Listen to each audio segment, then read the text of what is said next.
Welcome to Bobby Owsinski's Inner Circle. I'm Bobby Owsinski, and this is a show all about music, music production, and the music business. My guest this week is NBC Supervising Sound Editor Robert Siciliano. But first of all, streaming numbers. Yes, every single major music streaming platform now has pretty good numbers, even YouTube. So Spotify is somewhere around 100 million paid subscribers. Apple is around 50 million paid subscribers.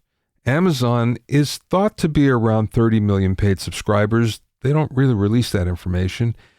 Neither does Google/YouTube, but it's been thought that they have 15 million subscribers. And they've alluded to that, but they haven't said whether, in fact, it's paid or just general free subscribers or a combination. Now, I don't know about you, but every time I go to YouTube, there's these annoying pop-ups that come up and ask me to join YouTube Music. I don't want to, at least not yet. Although I've heard that people have in fact subscribed, kind of like it. YouTube Music and Google Play Music offer about the same things, cost about the same, $9.99 a month, just for music. If you want to extend all the features to YouTube, on the visual side as well, so there's no commercials, it'll cost you $11.99 a month. Now, that being said, YouTube has 1.8 billion monthly users. So think about that, 1.8 billion monthly users. And they only got 15 million subscribers. So they're obviously not doing something right. Although, Google is one of those companies where they've tried a lot of things and not many has worked. The only things that they've been good at is a search engine. They've been really good at AdSense, although they didn't come up with that. They bought that. And buying YouTube. That was a really good decision as well. Some of their basic apps are good, but they've had a lot of misses over time here. And one of the things they're not good at is marketing. And we're seeing that right now, as a matter of fact, as YouTube Music kind of struggles. Now, one of the things they're trying to do is extend the reach by going more live. And they just live stream Coachella. And coming up pretty soon, Lollapalooza as well. I think we're going to see more of that. And they're going to try to cut that out as their niche. But they have to do something or else they will never catch Spotify, Apple, Amazon, and anyone else for that matter.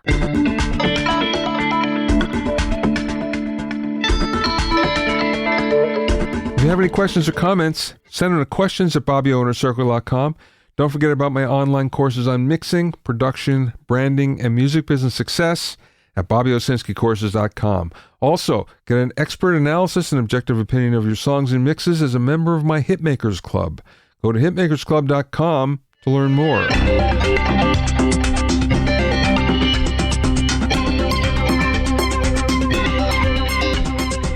Now, it looks like the major labels are embracing high-res audio again. Boy, we've seen this picture before. I lived through it. But now they've actually released 400,000 high-res audio tracks and 33.5 thousand albums. So that's a whole lot. They're releasing 1,000 a month in high-res. Now, what is high-res? It's defined as 48K 24-bit or 44.1 24-bit and above. Now, we all want to see 9624, and in fact, there's a lot of that out there because I think most engineers, producers record at 96K these days, at least if they're using a studio, it tends to happen. If they're using their home studios, I'm not sure. All that being said, as long as your CD quality, that's what's considered high-res these days. And I think we're seeing I know we're seeing more and more of it because these figures. 78% of the top 10 last year was released in high-res. 79% of the all-time best streaming tracks are available in high-res. Once again, I lived through this back in the DVD audio and SACD disc days, where the record labels thought that what would happen is they would make a lot more money on high-res audio. And it never happened. The reason why is people don't care about audio quality. They care about convenience.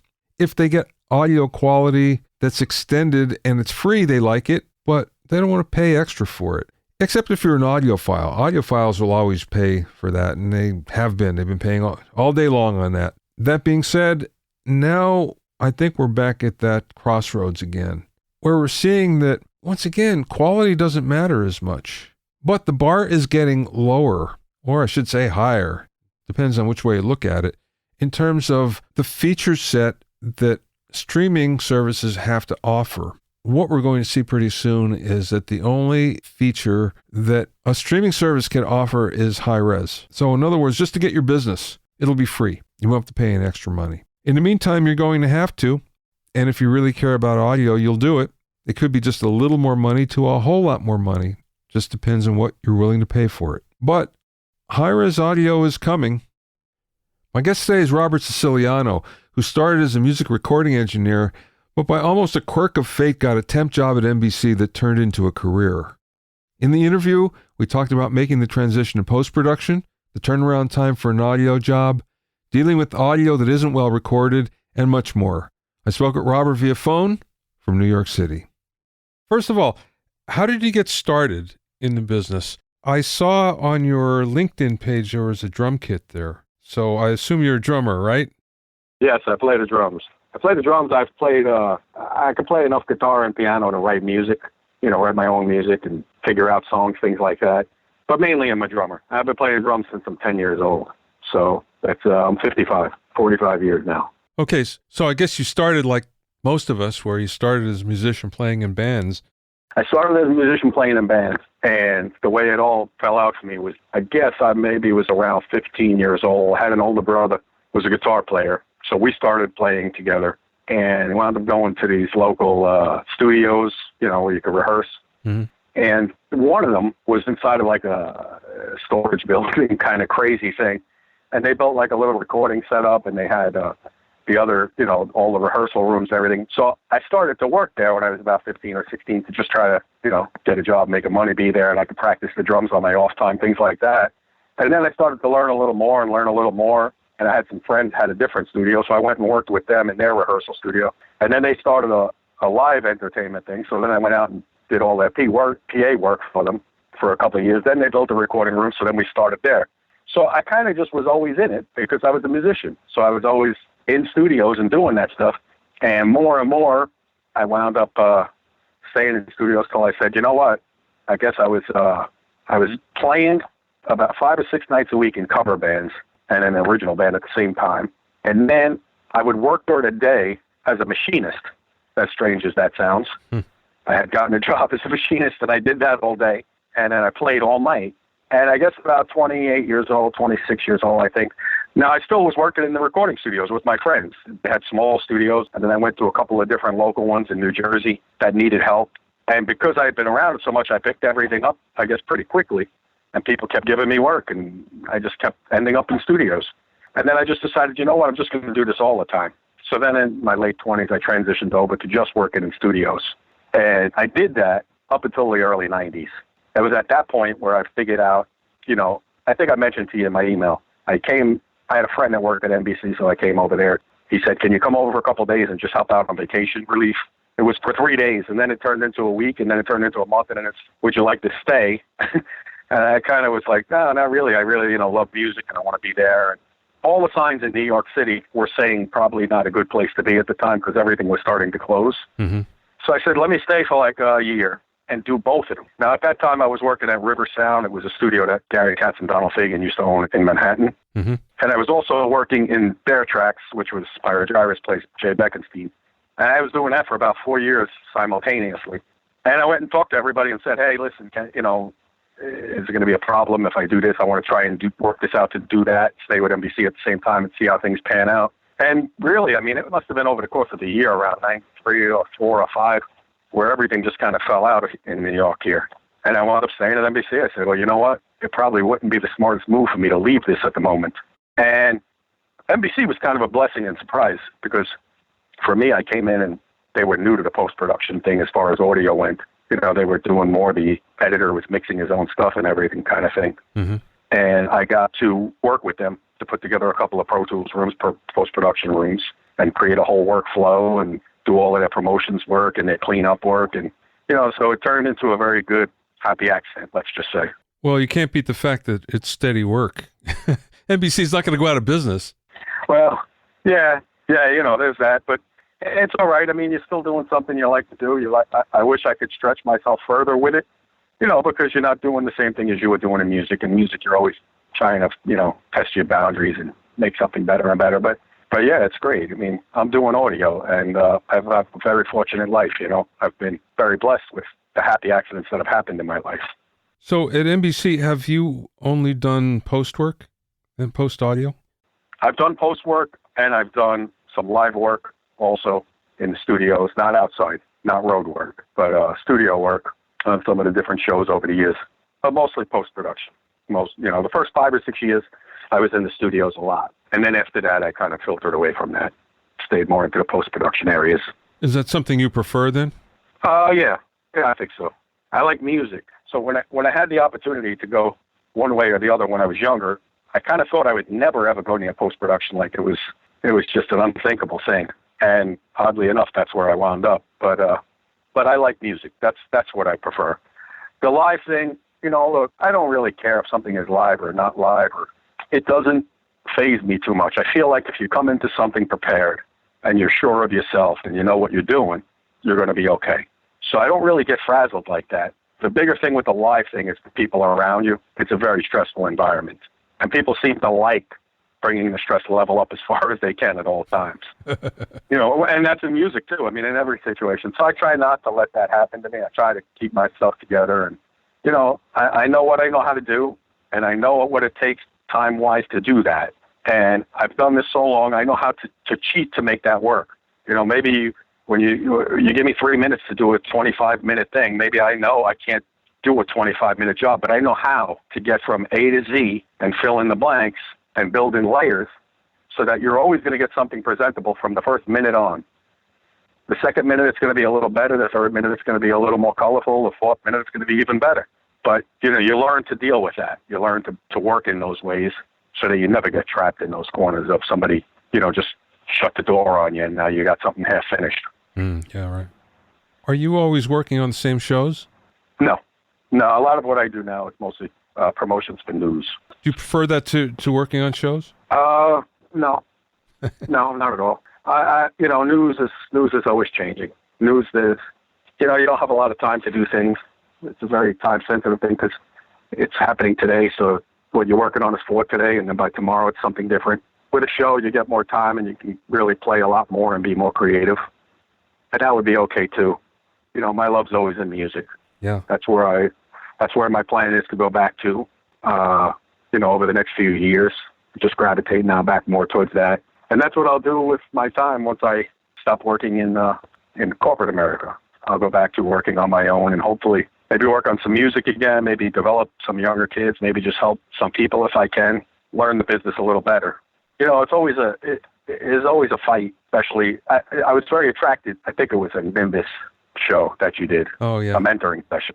Yeah. And it was because you touched on all subjects that kind of get to me. And it was, I think you touched on plugins at one point or EQ settings or compression settings. And that's always like the big questions. Oh, so what's your setting? What's this? What's that? I don't have one. I like to listen to what's going on first. Mm-hmm. When I hear what's wrong, I figure out how to fix it. I don't figure out how to cover it up before I even know what it is. I see that a lot. These days I see that people sit down and just apply a bunch of things before they actually even heard the audio. And I don't know. To me, that's, craziness. You need to hear what you're dealing with and decide what you want to fix in the audio before you decide what you want to add to it. The direction I come from when I sit down is more of a subtractive than additive. What's wrong, and how do I get rid of the bad part? Once I get rid of the bad part, I can figure out how to fix the good part or accentuate the good stuff. Or maybe there is nothing to do at that point. Maybe I got rid of the bad, and now it's good. Yeah. Well, is there one thing that you see over and over that you have to fix? In sound itself, you mean, in the audio? Yeah. I mean, the audio that you get, is there something that seems to keep on popping up over and over that's the same problem? I would say that across the board, with what stuff I do at home, what stuff I do working or for friends, whatever it is, I think the problem is just a lot of the times not well-recorded audio. And you're trying to repair things that you probably shouldn't have to repair. You're trying to make something sound good that probably could have sounded good from the start. I mean, from where I started, this was another thing you talked about. You talked about being around good people, great engineers, great producers, great artists themselves. And when I came from that world, you came from a world where you were recording these people in hopefully the best of situations with great equipment, great microphones. Even if it was a drum set, they would make sure that those drums were tuned properly and maybe even to pitch, depending on the artist. And you kind of sat down and you did what you had to do to record it. But when you recorded it, it was a beautiful thing. I feel like a lot of audio education has left. Not everywhere, obviously, but I just think that, especially with home studios and all that, there's a lot less attention to really learning about audio from the ground up and getting it right. It's hard to say, Yeah, it's funny. I have a story that illustrates that you'll appreciate. I have a friend who's won, 17, 18 Grammys, mostly Latin Grammys, and he has a studio in Thousand Oaks, California, which is outside of Los Angeles somewhat. And Britney Spears lives in the area. She didn't want to go into the big Hollywood studios, wouldn't stay local, so came into his studio. So he went out and he rented a beautiful C12, and he got his best 1073 preamp and a nice old LA2A, and he knew the signal path was just as good as you can get. She comes in, she starts to sing, and he said his face just dropped because it sounded so horrible. But everybody around, the producer, everybody just thought it was fine, so he didn't say anything. And finally, after everybody left, he went over and he looked at the producer's template that he had, the Pro Tools template, and there were 5 plugins that he was recording through. Some of the EQ was contradictory, so in other words, it was boosting 5K on one, and then in another one it was cutting 5K. And he said as soon as he bypassed everything, there was the beautiful C12 sound. Mm-hmm. So that's the perfect illustration, I think, to people doing things because they think they should or, not listening to what they're getting first. It's funny you bring that up. I did an outside job many years ago, and I was fortunate enough to be in the early days of Pro Tools when it was sound designer and all that. So I'd get these calls to come and look at something. And I went to look at a thing, and it really had nothing to do with Pro Tools. It was just a recording thing. But they said, we recorded this thing, we brought these people in, we can't bring this artist back, it's all destroyed. What can we do with it? So I sat down, and I said, well, let's just see what it is first. Because nobody was there. It was just the producers and a Pro Tools session. So I opened it up, and I listened, and I'm like, wow, that's really bad. It is crushed, it's distorted, it's everything you can imagine. So I put the fader up to 0. It sounds terrible. I go into the inserts.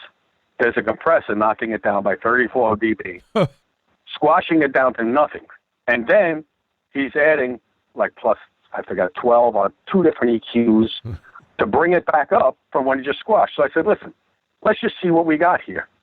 Let's turn everything off and start over. We moved the audio to a separate channel. We left that other channel alone. I didn't even want to bypass it. Let's just move it over. We got a million channels here. We move it over. I put the channel to 0. It is clear as a bell, and it's at perfect 0. And they're like, what'd you do? I said, I didn't do anything. I just turned off everything that the other person put on it. I have no idea. It was recorded fine. There's nothing wrong with it. It's just the way they mixed it. But it's the same kind of concept of what you just said. It's like, I don't know. I don't know if that's the sound they're going for or they don't know that it's any different. I noticed that one thing I noticed is that there's probably a big difference between the music industry and or at least it was when I was there, and the post-production industry is that because of commercial TV and all, there's a lot of people competing to overcompress their stuff as much as they can to get out in front of everybody. Mm-hmm. And I don't know that actually helps the quality of your sound outside of maybe made you a little louder than somebody else. But all the artifacting that comes along with that is there. So I don't know that it helps you, but I noticed that's a very big thing. I've always, seen that here in the post world. In the music world, people have been slamming things for a long time. And I think this effect of slamming things with a piece of tape was different than the effects of slamming things in the digital world. So, yeah, so a lot of times in the analog world, right, you did it for an effect. Yeah. Not to get it louder or in front of something or this or that, but it was just because you wanted the sound of that. Now they're doing it just to raise the level, and I don't think it's translating as well as it maybe did in the analog world. Well, isn't it true that now everyone is recording to, I don't know what the LUFS level is for. Is it, minus 23 LUFS, I think, for television? And you can't go beyond that? Some do minus 23, and I've heard people do minus 24, but yeah, right around that. Yeah. So if you're doing that, it doesn't matter how much you crush it, because if you go beyond, minus 23 LUFS, then you're in trouble. In television, yeah. And it's supposed to be everywhere, but in the commercial world, I don't think it. My personal feeling is that's why that all came into play, is because out in the commercial world, you had big companies competing with other big companies, to have their spot sound better or louder or highlighted. And I feel like that kind of kept building and building and building, and that's how we got to the minus 23 points. Okay, well, we're going to have to figure out how to control this somehow. So, your center channel is going to have to basically, your VO or dialogue, whatever, is going to have to be based around this number. And then you can build your mix around that. And I guess that was somebody's or many people's ideas of how to rein in the problem that was running out of control. That's the only thing I can think of. I mean, that was my impression of it. Did you get that impression? Or? Yeah, well, that's what I heard. The way, and it does seem to work. I mean, we have much more uniformity when you go from channel to channel. But there's the occasional commercial that jumps out, and I always scratch my head and I'm thinking to myself, oh, wait, that's not supposed to happen. But yet it does. A lot less. Let me ask you about the gear that you use. Are you using Pro Tools still? Yes. Yeah, I always use Pro Tools. Okay. Home, work, wherever. Yeah. That being said, are there certain plugins that you always come back to that you use most of the time? I have my favorite EQs, the third-party EQs and compressors and things. What I use a lot of, though, is I use that on almost, all the time. But I do a lot of effects work, too, because I do a lot of sound creation. I take a bunch of sounds together. I take strange sounds and turn them into a different sound. So I kind of have a template, a palette, let's say. So I have my little palette of stuff, and then I go in there and try to reconstruct everything and create different kinds of sounds. Some shows are very creative-based shows. And even, I'd say even when I do music, I do that a lot, too. I have, the certain plugins that I go to. How much time do you get to do what you got to do? It seems like you'd be on a short leash in terms of time. You're on a very short leash. If you were working, well, to give you an example, there's not a post-production room, a post-audio room, I should say, for every video room, right? So you might have 10 different rooms working on promotions for different shows together the same day, because every day is a show. And if you got 5 different programs on the air or 10 different programs, there'll be 10 different rooms working on those programs.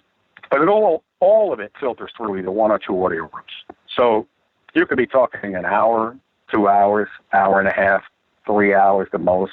That would be a long day, a 3-hour day.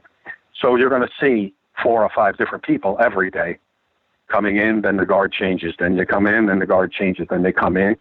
And then you have deadlines you meet throughout the day and time frames you got to work within. So it's a pretty fast turnaround. Wow, I'll say. You're not going to get on a spot where you're working on a spot for a whole 8-hour day, nor are you ever going to get on a spot that you work on for a week. There are things where you do like long-term theme type of things, and you might attack them for an hour, several different days. You throw an hour on it today, and then I come back to that 3 days from now, and then come back to it a week from now. And in that way, maybe you get a little bit more time on it. But no, you could do I could turn around a lot of stuff really fast. It's so the polar opposite of the music world, where you sit down and you can not come out for a year. Yeah. But in this case, there is no sitting. You don't get comfortable before you get back up and start again. Yeah, but there's beauty in that, Robert, from the standpoint that you well know in music that sometimes you can be chasing your tail for something that, for days, for something that really doesn't matter. And that makes me crazy, I have to say. I could give you my viewpoint on that. Yeah, please. Yeah. My viewpoint on that is, I agree with you 100%, maybe 1,000%. And I think it was an interview I saw with Paul McCartney or somebody, but I think it was Paul. They talked about, somebody brought up the point that you could hear mistakes in some of their music and the flat notes and things like that. Oh, you hit a flat note at the end of that, or that note went bad at the end of that phrase, or something like that. And my feeling, which goes right along with what the response was, we didn't worry so much about it hitting a flat note. We were trying to capture a magic. We were capturing a moment. And that's what it was about for us. We captured the moment, and then, if there was a little bit of a blip or something like that, you kind of lived with it if that was the moment you wanted to capture. And I kind of feel like that about music. So I'm not sure I'm quoting properly, but that's my feeling on it. My feeling is music business is run wildly out of control when it comes to that kind of stuff of trying to make everything perfect. Because I think people forgot or maybe are misguided on what the word perfection means or what it is. It's not about playing in phase accuracy to a metronome. It's about getting it right, and that's just as much about the vibe and the mood and the feeling. When Steve Gadd sits down to play, man, it's just, it's an emotional moment. That it's just something else. Something's happening there. But there's a lot of great drummers that could sit there and play to a metronome a bit and be flawless because they practice and practice and practice. But there's not a lot of heart in that, I mean, even your heart doesn't run phase accurately. Yeah. Right. Right. That moves a little out of sync every now and then too. So why would we want to be so perfect? I mean, to me, to touch somebody's heart, you have to be as organic as it is, not the other way around. You can't say, well, we're going to be really perfect and that's going to move somebody. I think you kind of have to get in sync with people to move them. And that's what we're trying to do, right? We're all artists. Definitely. We're trying to touch people in a certain way that what we do becomes timeless. You mentioned before about working in Donald Fagen and Gary Katz's studio. Does that mean you worked on Steely Dan music? No, I didn't personally work on any of it. It was owned by them, and they weren't really doing too much there at that time. Mm-hmm. And when I was there, they rented it out to a lot of other people, and they did do a couple things. They were working on Steely Dan Alive in America back then, where I was just at that point working in the studio more as in the maintenance side of it than the engineering side of it. Mm-hmm. So I got to do a lot of stuff. They really gave me a lot of rope when it came to that, and I got to learn about the maintenance side and learning how to work on the consoles and stuff like that. And it was pretty cool. It was a great experience, and that's why I understood what you were saying when you were saying the things you learn from being around great people. Yeah. When you see people come in the door, people like that, you kind of know right away. I mean, all it takes is for the door to close, and you sort of know that you're not playing around anymore.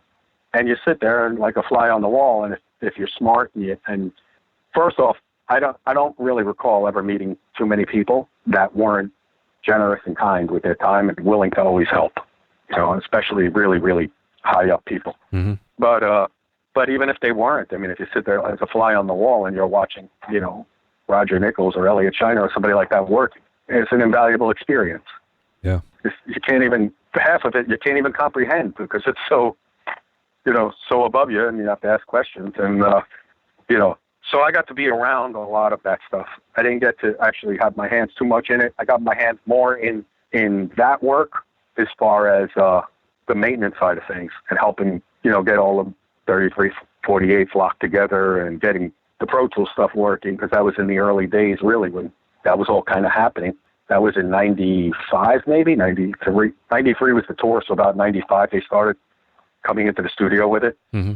Yeah, I didn't get to do much on that, though. Okay. Not as far as, I didn't do any engineering on that. That was always Roger Nichols or Elliot Shiner, depending whether it was recording or overdubs or mixing or just making it all work. It was always somebody. Yeah. That you can't do anything but admire. Robert, what's one thing that people don't know about audio post-production that you wish they did? Oh, about post-production. I mean, is there something that people don't know that? I think there's tricks to post-production. Mm-hmm. I really do. I think that barring the common stuff of making sure you record something well and clearly and, with good level and all the stuff that you just got to take for granted. So putting all that aside, I think post is different in the sense for me that I approach it in a different way because you're working, well, it depends. I mean, if you're on a time frame or not a time frame, like I said, I work from A to Z. So I look at something and I work in layers because my time is limited all day long. So I know that to do something, I have to look at it and pick it apart as elements. And because of the odd way my life went, coming from music, coming to this, when I pick apart a job to work on, I kind of look at it like a song. So I think of the music bed as my drum track, and then I think of the vocalist obviously as my VO artist is obviously my singer, my sound effects, the guitar and the bass and everything, they become kind of a little bit more of my drum track. It's kind of more of my drum track. That's my music base. But then you have sound effects, so that becomes sort of like keyboards or horn parts, or a percussion instrument. And then I put them in a priority system. Basically, I say if I'm going to build a song, I have to have my rhythm, I have to have my groove, and I'm going to need some kind of a melodic part of it too. And that's where my bass and drums come in, and that's where a lot of sound effects come into my post-production stuff. Then I have different sound effects, which are kind of transitional elements. Then I have other sound effects, which are kind of like my color, like my horn parts and things like that. And I find that people don't build in a sort of a systematic way like that. They just kind of go, okay, let's just put this here and put that there, and then you move from the beginning and you start working linearly all the way to the end. And I don't find that working very well. I think that if you have no time frame and you can just take all the time you want and do what you want, that's not a problem. But I don't see that really as being too realistic in not my part of the world, at least. I also see that, I mean, you have to be good. And there's so many toys now, so many tools, to be honest with you. But you have to be good with restoration work. Because in my side of the world, now, if you're working on a high-end television commercial, the hope is that everything was done top-notch and you won't have to worry about that. But when you're not, especially if you're dealing with a lot of people that are doing field work, you're going to have problems with human elements and different things and med recording, so you have to be up on all your restoration stuff. I think in another element, and this is my element in probably all different areas of audio, which is, you have to be good, but what's more important than being good, because the audio becomes just kind of a background. The audio is not really the big part of it anymore. It's now, how do I take all of this stuff, navigate this whole thing, and put it all together and make the person behind me happy in this 1.5 hours that we have. So it's more than just doing sound. It's a big project, really. And I think the part of that's important is realizing that, we're a service industry. Maybe coming up in music, I felt I was an artist, and that's a whole different level. And that's a whole different thing. And if I was just recording my own music at home, I could be an artist and go off the deep end, whatever I want to do. But whether you're recording in a recording studio or in a post-production studio or whatever, doesn't really matter. If you're doing it for somebody else, you're in the service industry. And it's just as important to make sure the person you're working with is happy and in tune with what you're doing than just being an artist. A lot of people can mix audio. A lot of people can record audio. But if you can't get along with the person sitting behind you, you're not going to get much work. So if you want to survive in the business, I'm not saying that you just have to be a people person, but I think it's all part of the same package. Yeah. You have to be the complete package. People always, when you grow up, you always hear the sayings, it's better to be lucky than good and all that kind of stuff. And people always say, oh, I'm lucky, I'm in the right place at the right time. I'm not really a strong believer in that. I believe that it's great to be lucky, but unless you're good as well, it's not going to do much for you. Yeah. So you have to be prepared. And then when the luck comes along, you take advantage of that. I think you just answered my last question to you, which is... oh, did I? I'm sorry. No, that's good. Usually the last question is, what's the best piece of business advice that you learned along the way or maybe somebody gave to you? And you just elucidated it very nicely. I have a 3-part system in that, if I can give you the one more second. Sure. My belief is that if you want to make it in anything you do in life, you have to have 3 elements. You have to have luck. I also believe everybody in this world has luck. Everybody. I don't believe everybody in this world is in tune to notice when their luck comes their way. So part 2 I think the first thing you have to do, is be prepared. So whatever it is you want to do, play the drums, the guitar, sing, be a mix engineer, whatever it is, you have to learn your craft and you have to be prepared. Once you're prepared enough, you sit there and say, okay, I'm prepared. Now I just need to get lucky and I'll make it big. And that's good. But you're missing one element, which is something I'm not real great at, is you need to put yourself in a position to become lucky. Mm. And I was never the guy to go to nightclubs and shake everyone's hands and go, hey, man, it's great to see you. But that is a very important element, right? So here I am practiced. I'm at the top of my game, and I'm sitting in my room by myself. Well, no one's ever going to knock on the door. But if I go to a club and someone introduces me to somebody that says, you got to hear this guy play or do this or do that, well, maybe that's my break. So you have to be good. You have to position yourself to become lucky, and when luck comes, you have to recognize it, take advantage of it. So that's kind of part of my 3-way belief system in life, and it really applies for me to just about everything. Excellent advice. That's very cool. Well, good. I'm glad I asked you that after all then. Well, great. Thank you for your time, Robert. I love this. I love the conversation, and hopefully next time I get to New York, maybe we can do a face-to-face. It'd be nice. Absolutely. Thanks for listening and being in my inner circle. Remember, if you have any questions or comments, send them to questions@BobbyOInnerCircle.com. To listen to other episodes of Bobby Owsinski's Inner Circle, go to BobbyOwsinski.com and select the podcast tab, or go to BobbyOInnerCircle.com, or find it on iTunes, Stitcher, Mixcloud, Google Play, Google Podcasts, Spotify, Deezer, and now Radio Public. At BobbyOwsinski.com and BobbyOInnerCircle.com, you'll also find a sign-up form for my newsletter and for alerts for new podcasts. This is Bobby Owsinski. I will see you next time.